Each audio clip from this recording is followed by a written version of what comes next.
Maybe this will teach you not to interfere with our family decisions, my daughter-in-law Rebecca said, before slamming the door in my face, leaving me shivering on the porch in my nightgown at 2 a.m. while snow fell around me. What she didn't know was that by 9 a.m. the next morning, she'd be frantically calling every bank in Minneapolis, desperately trying to understand why every credit card, debit card, and automatic payment tied to what she thought were family accounts had just been permanently frozen. Before we dive into this incredible story of family betrayal and financial justice, make sure to hit that like button, drop a comment telling me where you're watching from, and subscribe so you never miss stories like this one. Trust me, you're going to want to see what happens when someone pushes the wrong 70-year-old woman too far, especially when that woman controls more money than they ever imagined. My name is Dorothy Mitchell. I'm 70 years old, and this story begins 2 years ago when I made what I thought was a loving decision to help my struggling son and his growing family, a decision that would teach me the hardest lesson of my life about the difference between being generous and being a fool. But to understand how I ended up locked outside my own son's house in a Minnesota snowstorm before becoming the most financially powerful person in my family's life, you need to know who I was before I let my maternal instincts cloud my business judgment. For 38 years, I was Dorothy Mitchell, founder and CEO of Mitchell Financial Services, one of the most successful independent wealth management firms in the upper Midwest. I didn't just manage money, I grew fortunes. My company specialized in investment strategies for high-net-worth individuals, and I had built a client base that included everyone from tech entrepreneurs to professional athletes to old money families who had trusted the Mitchell name for decades. I started with nothing but a finance degree from the University of Minnesota and a $10,000 inheritance from my grandmother when my husband Paul died in a car accident at age 35, leaving me with a 3-year-old son Michael and a determination to never be financially vulnerable again. My first client was myself. I took that $10,000 inheritance and built it into $50,000 through careful stock selections and bond investments within 18 months. Word spread through our church and neighborhood about the young widow who seemed to have a gift for making money grow, and people started asking for advice. What began as informal financial guidance for friends became a small consulting practice, which grew into a registered investment advisory firm, which eventually became Mitchell Financial Services, a company managing over $800 million in client assets by the time I was 60. But I didn't just manage other people's money.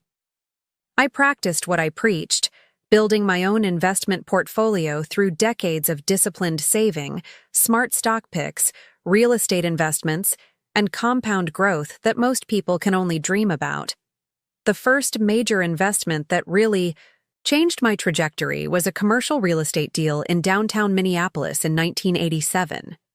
I partnered with 2 other investors to purchase a struggling office building for $1.2 million.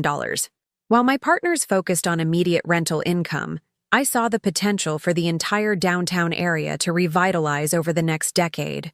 I was right. By 1995, that building was worth $4.8 million. And my share of the profits funded my next 3 major investments. A portfolio of rental properties in upscale Minneapolis suburbs, a stake in a startup software company that would eventually be acquired by Microsoft, and most lucratively, early investments in medical device companies that would become leaders in the Minneapolis-St. Paul medical technology corridor. By my 50th birthday, I owned my investment firm outright, had a diversified portfolio worth $3.2 million, and was generating passive income that exceeded most people's salaries. But I didn't stop there. I continued to reinvest, diversify, and grow my wealth through careful analysis and strategic patience. The software company investment alone returned 4,800% when Microsoft acquired it in 2001. The medical device investments multiplied 20-fold as Minneapolis became a global hub for healthcare innovation. My real estate holdings appreciated consistently, and my bond portfolio provided steady income through every market cycle. By my 65th birthday, My personal net worth had reached $12 million. By my 70th birthday, it had grown to $18 million, not including my company's value or the various trusts and investment vehicles I had established over the years. I owned my Minneapolis penthouse outright, a $2.3 million property overlooking the Mississippi River with floor-to-ceiling windows and a wraparound terrace that provided stunning views of the city skyline.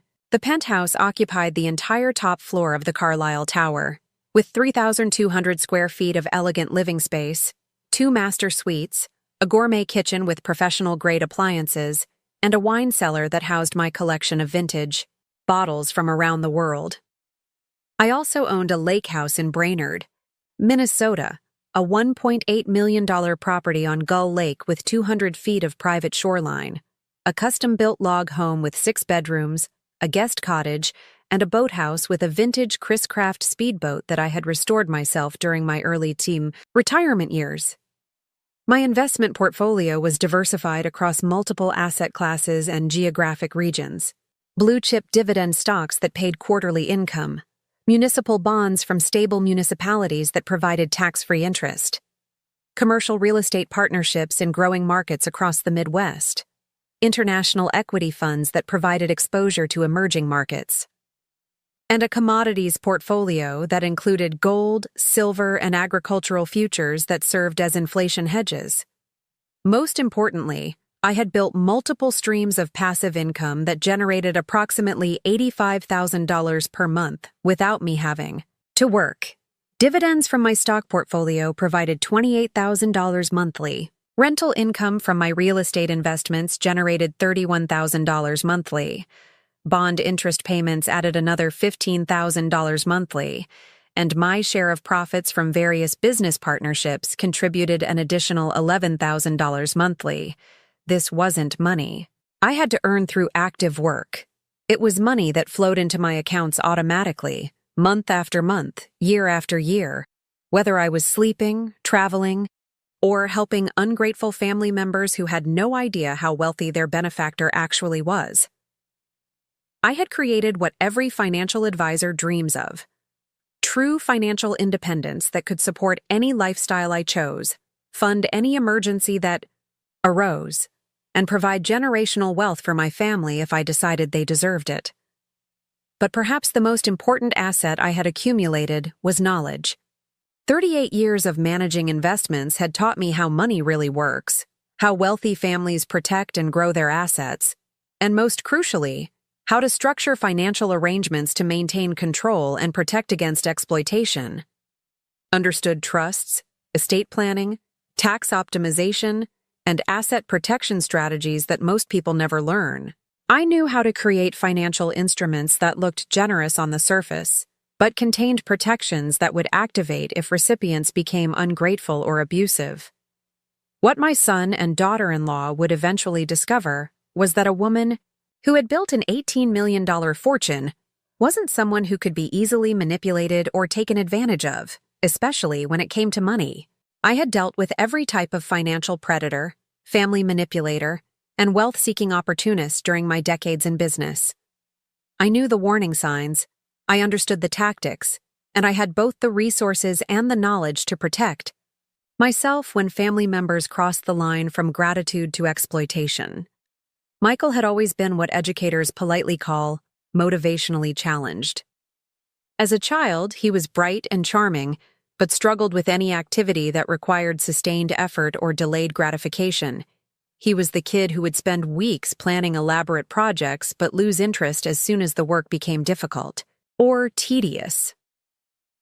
In elementary school, he was constantly starting ambitious ventures: neighborhood newspapers that lasted one issue, lawn care services that ended when he realized grass grows back, elaborate garage sales that left our basement full of inventory he couldn't sell.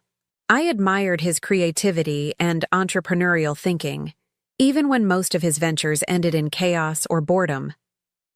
In high school, this pattern intensified. He would become passionate about activities, photography, drama club, debate team, but would quit whenever the commitment level increased or when he wasn't immediately successful. His room was filled with expensive equipment and materials from abandoned hobbies: camera gear from his photography phase, musical instruments from his brief interest in band, art supplies from his month-long painting obsession. I funded these explorations because I believed that finding your passion requires experimentation, and because I wanted to give him opportunities I hadn't had growing up. I also funded them because I could easily afford to, and because seeing him excited about new possibilities brought me joy, even when those possibilities didn't last. When he did attend the University of Minnesota, it was primarily because I insisted, and because I was covering all expenses. He started as a business major, switched to communications, tried computer science, experimented with art history, and finally graduated after 6 years with a general studies degree that represented more persistence than passion. After graduation, he moved back home and spent 3 years figuring out his direction, while working a series of entry-level positions that he would abandon whenever the work became routine or demanding. Customer service representative at a EDI telecommunications company, quit after 4 months because the customers were unreasonable and management didn't support creativity.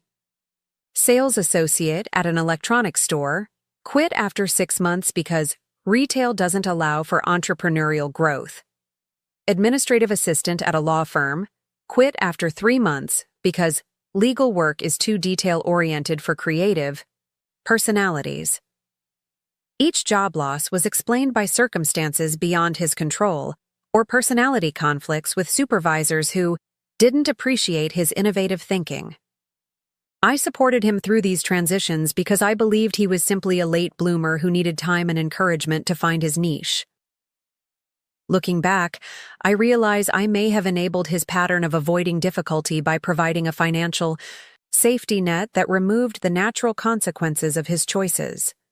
When he quit jobs impulsively, he didn't face homelessness or hunger. He faced a comfortable bedroom in my penthouse and maternal encouragement to keep exploring until you find the right fit. When Michael met Rebecca at age 28, I was hopeful that marriage might provide the external motivation and structure he seemed to need.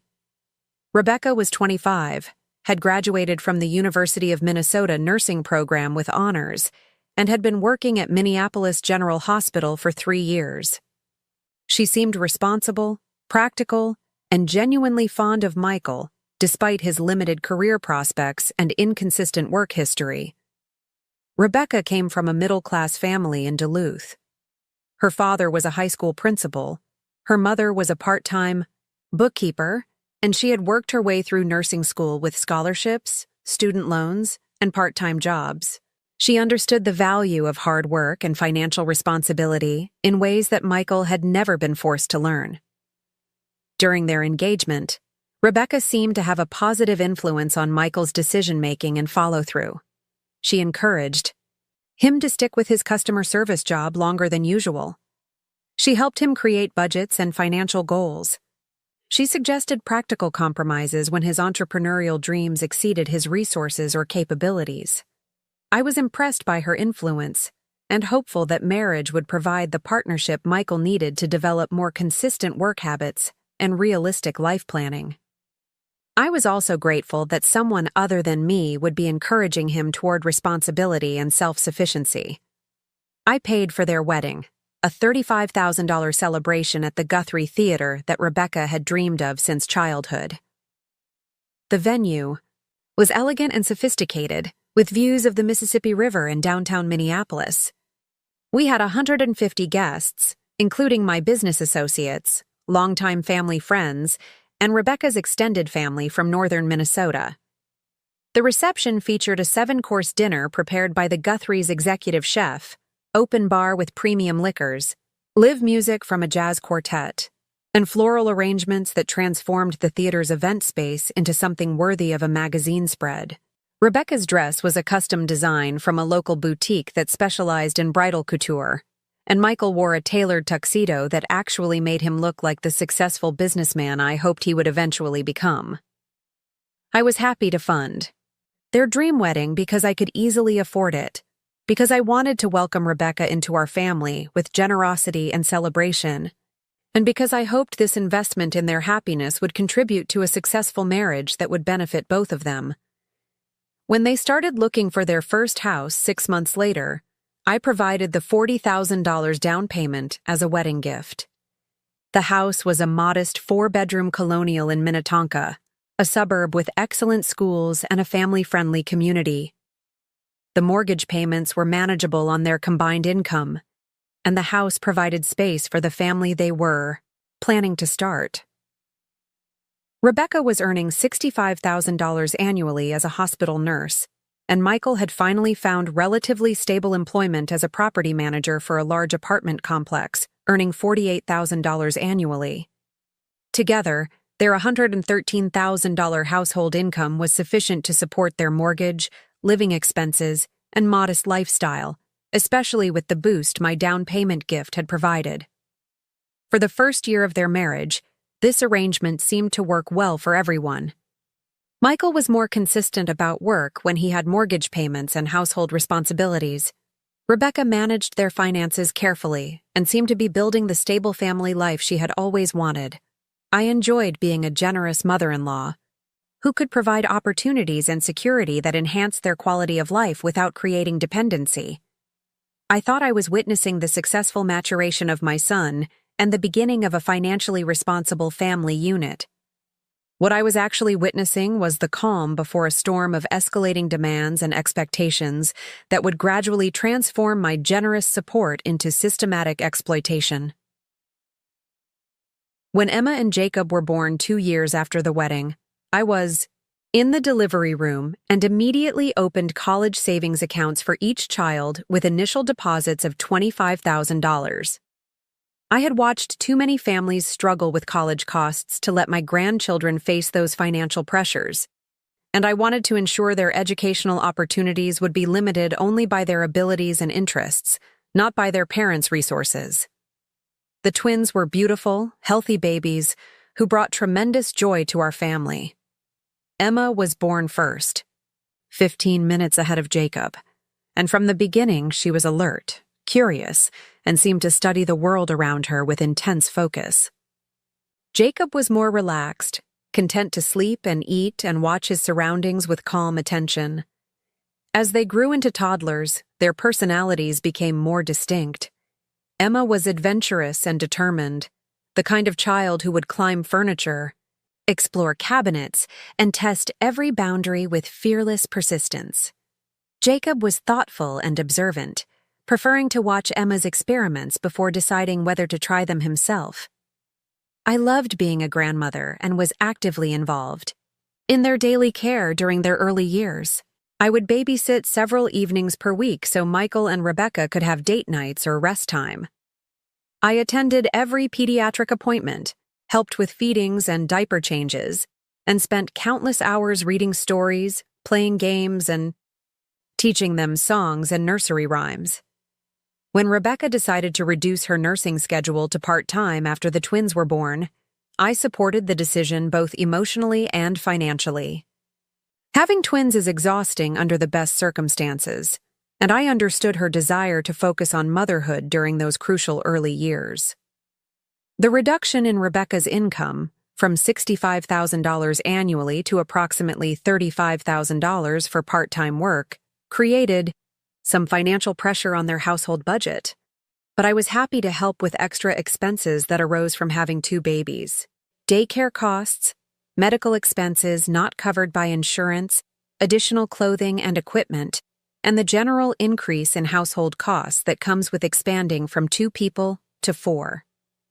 I contributed approximately $15,000 during the twins' first year to help cover these additional expenses, and I considered it money well spent to ensure that Emma and Jacob had everything they needed and that Rebecca could focus on motherhood without financial stress. During their toddler years, I continued to be actively involved and financially supportive.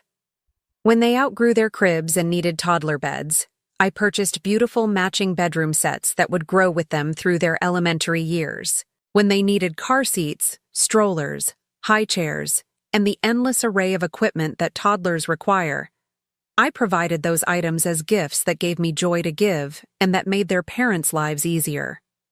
When Emma showed early interest in music, I bought a small piano and arranged for beginner lessons.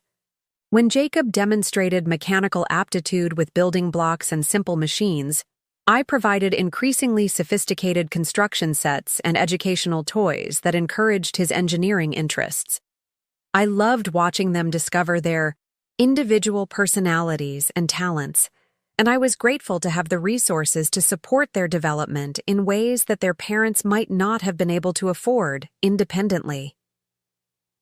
What I didn't recognize at the time was that my generous support was gradually training Michael and Rebecca to expect external funding for any expense that exceeded their basic budget.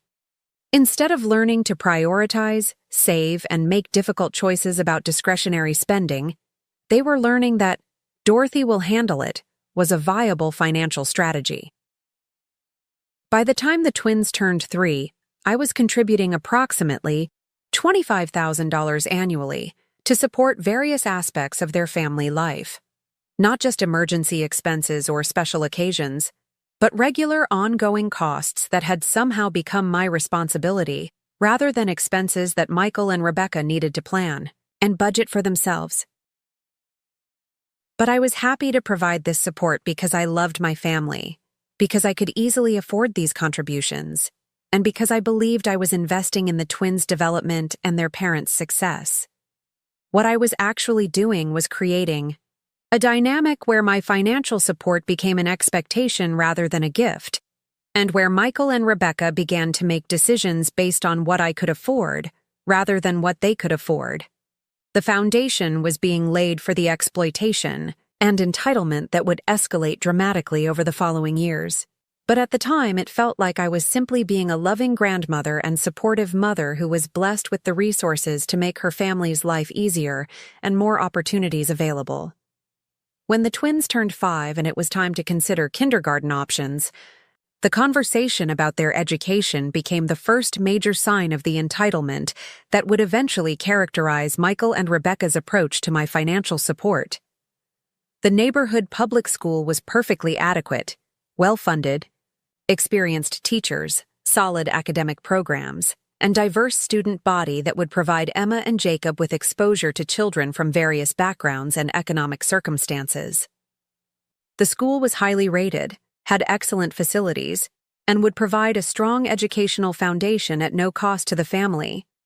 But Rebecca had been researching private schools and had become convinced that Emma and Jacob needed a more enriched educational environment to reach their full potential. "Dorothy, I've been visiting schools, and I think the twins would really benefit from smaller class sizes and more individualized attention," Rebecca explained during one of our Sunday dinners. "The public school has 28 children per kindergarten class, but St. Catherine's Academy has only 15 children per class and 2 teachers in each room." St. Catherine's Academy was indeed an excellent school with a strong academic reputation, beautiful facilities, and programs that emphasized both academic achievement and character development. It was also expensive, $9,000 per year per child, which meant $18,000 annually in tuition costs that Michael and Rebecca couldn't afford on their current income. "And honestly," Michael added, "we want Emma and Jacob to have every advantage we can give them. Education is the foundation for everything else, and we don't want them to be limited by our financial situation." The conversation was carefully orchestrated to position private school as a necessity rather than a luxury, and to frame my funding of that choice as an investment in the twins' future, rather than as covering an expense their parents had chosen but couldn't afford. "We know it's a big expense," Rebecca continued, "but we thought maybe this could be an early Christmas and birthday gift for the twins. Instead of buying them toys they'll outgrow, we could invest in education that will benefit them for their entire lives." The request was presented as my idea rather than their demand, and as a substitution for other gifts rather than an additional expense. They had calculated exactly how to make the request seem reasonable while avoiding any acknowledgement that they were asking me to fund a $18,000 annual commitment that would continue for the next 13 years of the twins' education. I agreed to pay for private school because I believed in the value of excellent education, because I wanted Emma and Jacob to have opportunities that would maximize their potential, and because I could afford the expense without financial hardship. But, more importantly, I agreed because I trusted Michael and Rebecca's judgment about what was best for their children, and I wanted to support their parenting decisions rather than create conflict about educational choices. What I didn't realize was that this decision established a precedent that my financial support would be available for any expense that Michael and Rebecca deemed beneficial for their family, regardless of whether they could afford those expenses themselves or had explored less costly alternatives. The private school tuition became the first major recurring expense that I was expected to handle without ongoing discussion or annual reconsideration. It was simply understood that Dorothy would pay for St. Catherine's Academy, and that this expense would continue throughout the twins' educational careers without regard to changes in Michael and Rebecca's income or my willingness to continue funding their choices. 2 years after the twins started at St. Catherine's Academy, Michael decided that property management wasn't fulfilling his entrepreneurial potential, and that he needed to transition to a career that would allow for unlimited income growth and creative autonomy. His chosen path was real estate sales, which he was convinced would allow him to build a business rather than just work a job, and eventually achieve the financial success that had eluded him in previous employment. "Mom, I've been thinking about this for months," Michael explained during one of our weekly coffee meetings. "Property management is steady, but it's never going to provide the kind of income that allows Rebecca to stay home with the kids full-time, or gives us the flexibility to really build wealth for our family's future." The decision to leave stable employment for commission-based real estate sales would have been risky under any circumstances, but it was particularly challenging given their financial obligations and Rebecca's part-time income status. "I know.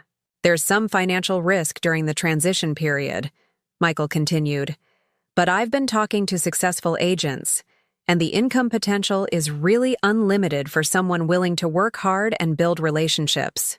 What he didn't mention was that real estate sales requires substantial upfront investment in licensing, training, marketing materials, and living expenses during the initial period when new agents are building their client base and learning the business. New agents typically earn very little during their first year, and many fail to achieve sustainable income levels even after several years in the business. "We were hoping you might be able to help us through the transition period," Rebecca added, "just until Michael gets established and starts earning consistent commissions." The transition period they were requesting support for turned out to be 18 months and approximately $45,000 in total costs: real estate licensing courses and examination fees, professional wardrobe suitable for meeting with clients and attending business events, marketing materials including business cards, brochures, and advertising expenses, vehicle lease for a car that would make appropriate impression on potential clients, and most significantly, living expenses to replace Michael's property management salary during the months when his real estate income was minimal. "It's really an investment in our family's future earning potential," Michael explained when I questioned the scope of the financial support they were requesting. "Once I'm established, I'll be earning significantly more than I ever could in property management, and we'll be able to start paying you back and building real financial independence." The payback promise was vague and open-ended, with no specific timeline or amount discussed. The focus was entirely on the investment potential and the temporary nature of the support, rather than on concrete plans for repayment or realistic projections of Michael's likely earnings in real estate. Agreed to fund Michael's career transition because I believed in supporting family members who were trying to improve their financial situation, because I wanted him to find career satisfaction and success, and because I hoped that higher earnings would eventually reduce their dependence on my financial support. What actually happened was that Michael's real estate career generated minimal income while requiring ongoing expenses for continuing education, marketing, and business development. After 18 months, he was earning approximately $35,000 annually from real estate sales. less than his previous property management salary, and far less than the unlimited income potential he had projected. But instead of acknowledging that the career change had been financially unsuccessful, Michael and Rebecca reframed his modest earnings as building toward future success and continued to rely on my financial support to bridge the gap between their expenses and their actual income. The career change had actually increased their dependence on my funding rather than reducing it, but it had been presented and accepted as a temporary investment in their family's financial independence. As my financial contributions became more substantial and more regular, Michael and Rebecca's lifestyle began to inflate beyond what their actual income could support. This happened gradually and was always justified by the twins' needs, Michael's business requirements, or Rebecca's household management responsibilities. The twins' extracurricular activities multiplied and intensified far beyond what most families consider normal or necessary. Piano lessons for Emma became piano lessons, plus voice coaching, plus dance classes, plus art instruction. Jacob's interest in building things became robotics classes, plus computer programming camp, plus advanced mathematics, tutoring plus science competition teams. Each activity was presented as educational enrichment that would benefit the twins' development, but collectively they represented approximately $1,200 per month in fees, equipment, and transportation costs. We want Emma and Jacob to have the opportunity to discover their passions and develop their talents, Rebecca would explain. So many successful adults trace their achievements back to childhood activities that sparked their interests. Family vacations became annual expectations rather than special treats, and the destinations and expenses escalated each year. Disney World when the twins were 7, $8,000 for flights, hotel, park tickets, meals, and souvenirs. A Caribbean cruise when they were 8, $9,500 for the cruise, flights, shore excursions, and vacation wardrobe. A ski trip to Colorado when they were 9, $12,000 for travel, lodging, lift tickets, equipment rental, lessons, and meals. Each vacation was justified as family bonding time and creating memories that will last a lifetime, but they were also documented extensively on social media in ways that suggested Michael and Rebecca were living a lifestyle far beyond their actual means. Rebecca had started a family blog called The Mitchell Family Adventures that chronicled their vacations, activities, and daily life with carefully curated photographs and aspirational content.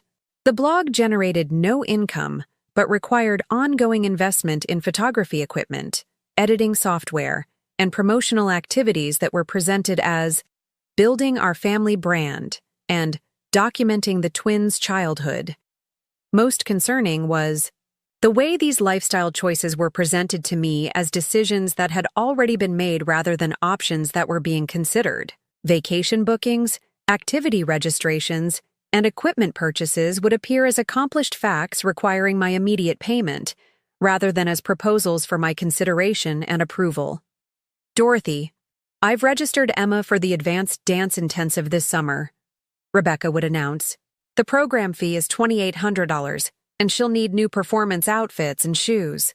The dance director says she has real potential and this program could open doors for her. Mom, I've put a deposit down on the Colorado ski condo for next winter, Michael would inform me. The rates go up after March, so I wanted to secure our dates early. The total cost will be about $11,000, but it's going to be such an amazing experience for the kids. These announcements were structured to make refusal seem cruel or unreasonable. How could I deny Emma her dance potential? How could I disappoint the twins by canceling their ski vacation? How could I prioritize money over family experiences and children's opportunities? But cumulatively, these decisions represented a lifestyle that required approximately $85,000 annually in expenses beyond what Michael and Rebecca could afford on their actual income. Private school tuition, mortgage assistance, utility payments, insurance premiums, vehicle expenses, extracurricular activities, vacations, clothing, and household expenses that they couldn't support independently. By the time the twins turned 10, I was essentially funding a upper-middle-class lifestyle for a family whose actual income was firmly middle class. They were living in a beautiful home, taking expensive vacations, providing their children with premium educational and recreational opportunities, and maintaining the appearance of financial success while being completely dependent on my contributions to sustain their chosen standard of living. The most troubling aspect wasn't the amount of money I was contributing. I could easily afford these expenses. The troubling aspect was the complete transformation in how these contributions were requested, received, and acknowledged. What had begun as grateful requests for assistance had evolved into matter-of-fact announcements about expenses that I was expected to handle without question or complaint. Michael and Rebecca had stopped asking for help and started informing me about costs that required my attention. They had stopped expressing gratitude and started expressing expectations. They had stopped treating my contributions as generous gifts and started treating them as natural family resources that I was obligated to provide. Most significantly, they had stopped making any effort to live within their means or to develop financial independence. Instead of viewing my support as temporary assistance that would help them build towards self-sufficiency, they had restructured their entire lifestyle around the assumption that Dorothy's funding would be available indefinitely for any expense they deemed worthwhile. The stage was set for the escalation that would eventually push my tolerance beyond its breaking point. They had established a pattern of escalating demands, diminishing gratitude, and increasing entitlement that would eventually lead them to cross boundaries I didn't even know I had. But first, they would need to test exactly how far their advantage extended and how much control they had gained over my resources, my decisions, and my life. That test was coming sooner than any of us realized, and the results would surprise everyone involved, especially Michael and Rebecca, who had seriously miscalculated the extent of their power and the limits of my patience. The second year of what I now recognize as systematic financial exploitation began with what Rebecca called a family financial optimization meeting. She had prepared spreadsheets, printed articles about multi-generational wealth management, and arranged the dining room table like a corporate boardroom to discuss our family's financial future. "Dorothy, we've been thinking about how we can be more strategic about our financial planning," Rebecca began, her laptop open to a PowerPoint presentation she had clearly spent considerable time preparing. "Right now, we're handling expenses in a somewhat random way, and we think there might be more efficient approaches that benefit everyone." The presentation was impressive in its thoroughness and manipulative in its implications. Rebecca had calculated my annual contributions to their family, $85,000 in direct support, plus various gifts, emergency assistance, and special expenses, and had created projections showing how that money could be optimized through different financial structures and tax strategies. "For instance," she continued, clicking through slides that looked professionally designed, "instead of you paying the twins' tuition directly, we could set up educational trusts that provide tax advantages and create more formal structures for their college planning." Michael jumped in with enthusiasm that seemed genuine but felt rehearsed. "Mom, what Rebecca has discovered is that we've been thinking too small about family financial planning. Instead of handling expenses year by year, we should be thinking about long-term wealth management strategies that protect everyone's interests." The optimization they were proposing involved consolidating many of my financial contributions into regular monthly transfers that would give them more predictable access to funding while creating tax advantages that would primarily benefit their household rather than mine. "We're not asking for more money," Rebecca was careful to emphasize. "We're asking for smarter money management that makes the same contributions work more effectively for everyone." But buried in the details of their proposal were several concerning elements that would have transferred significant control over my financial decisions to their preferences and priorities. Joint accounts for family expenses that would give them direct access to funds without requiring my approval for each expenditure.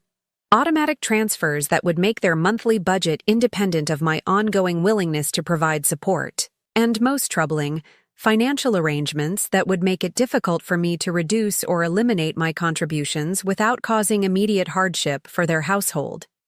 This is really about creating financial security for the twins, Michael explained. Right now, if something happened to you, or if your financial situation changed, Emma and Jacob's education and opportunities would be at risk. This structure would protect their stability regardless of future circumstances. They were presenting their proposal as protecting the twins from potential changes in my financial situation, but what they were actually requesting was protection from potential changes in my willingness to continue subsidizing their lifestyle indefinitely. I agreed to consider their proposals because they seemed thoughtful and well-researched, and because I wanted to be open to suggestions that might benefit everyone involved. But I also insisted on reviewing any proposed changes with my own financial advisor before implementing them. What I discovered during that review was that every optimization Rebecca had suggested would have reduced my control over my own money while increasing their access to it. The tax advantages were minimal for someone in my financial situation, but the convenience advantages for Michael and Rebecca were substantial. My financial advisor, James Chen, was diplomatically direct in his assessment. Dorothy, these arrangements would essentially convert your voluntary financial support into mandatory financial obligations. Once these structures are in place, withdrawing your support would be legally and practically complicated and would likely create significant hardship for your family. And what about the tax advantages they've calculated? The tax benefits are real but modest for someone with your income level and asset base.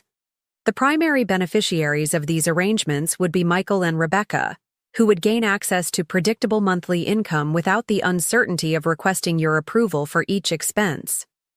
I declined to implement their financial optimization plan, explaining that I preferred to maintain flexibility in my financial arrangements and that I wasn't comfortable with the level of ongoing obligation their proposals would have created.